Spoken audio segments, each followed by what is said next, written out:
Kemudian ada pula nang ulama. Beliau berpitua. Dosa gadang mentaati ajaran adat. Adat itu buatan orang musyrik, orang-orang Hindu dahulunya. Sebagai Muslim kita hanya wajib berpedoman kepada Al-Quran, kitab dan mengandung peraturan hidup dan kehidupan umat. Tinggalkan adat kalau nak namun menjadi takdir. Kebetulan ada seorang remaja yang bertanya ke beliau. Katanya, jadi menurut pendapat ang, orang Minangkabau ko lah katia sedalahnya. Wah, beliau berang bukan main. Dan dibangikannya dek karena dibawa ang tadi. Ambo kulah tua dan ambo bakalah tahu ang.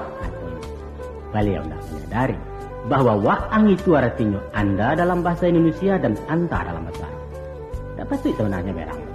Dan gala itu tak lain dari panggilan kehormatan melalui adat, bukan dari agama atau sultan menyutan itu. Ya dah, sesuatu yang lucu memang.